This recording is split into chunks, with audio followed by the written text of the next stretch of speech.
Chapter 18, Diving Deeper. Aveny awoke to the sound of her children's hushed voices. She cracked her eyelids just enough to see them through her lashes. They stood at the edge of the bed, staring at her with wide eyes. Brecken shifted nervously from one foot to the other, and Luca furrowed his brow analytically as he studied her. Tally squinted her eyes and frowned as if she was trying to place a poorly molded wax figure. Aveny opened her eyes, smiled, and whispered, "Hey, guys." All three jumped back in alarm, then froze like they'd just been caught pilfering sweets by a T-Rex. Brand stepped into the room, followed by the blonde nurse. "Hey," Aveny said, flushing at the sight of him. "Hey," he replied, an anxious look in his eye. "How are you feeling?" "Better, I think." Silence fell while the nurse checked Aveny's vitals.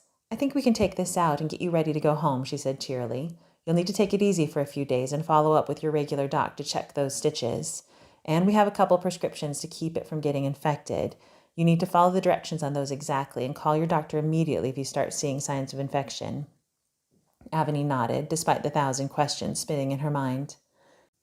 The nurse carefully extracted the IV. She held a cotton ball over the puncture and taped it in place with a white strip. Then she turned to Brand. "Can you drive her home?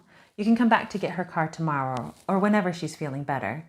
We moved it into a parking spot in the 3rd row. Here's the keys." Aveny's heart raced. Someone had been inside her car. Where was the skin? Had they seen it? Had they taken it? She fought the urge to leap from the bed, wrench the keys from the woman's hand, and rush for the parking lot. Instead, she watched as the nurse dropped the keys into Brand's outstretched palm. "Of course," he said. As soon as the nurse's black scrubs disappeared through the doorway, Brand sat down next to the bed and whispered, "What were you doing swimming in the Sound in the middle of the day?" The question broke into fragments, each emphasizing the individual questions buried within. What was she doing swimming when she never went swimming that he knew of? What was she doing in the Sound, which is cold and gross, when they had a perfectly good community pool just up the street? And what was she doing out there in the middle of the day when she was supposed to be home working? Aveny attempted to assemble a response with some semblance of confidence. "I came to Olympia to interview someone for an article, and I had some time to kill afterwards, so I decided to go for a walk on the beach by Burfoot Park. I was looking for seashells." That seemed like the kind of thing she might do, right? "And I found a nice area full of them. Then I saw a huge shell rolling around in the water. I waded out to get it, slipped on some seaweed and fell. I think I gashed my arm on some old rebar or something in the water." "The nurse told me you said you were swimming," Brand responded with a steady gaze. "Did I?" Aveny asked. "I was pretty out of it when I got here."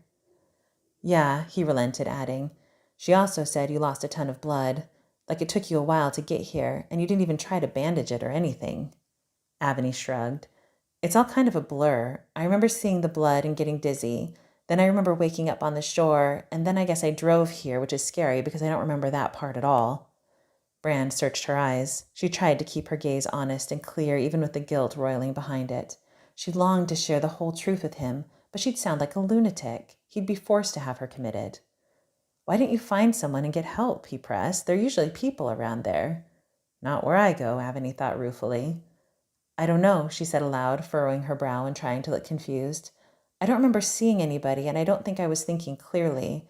It was kind of a fight or flight thing. There wasn't much logic involved." That part was certainly true.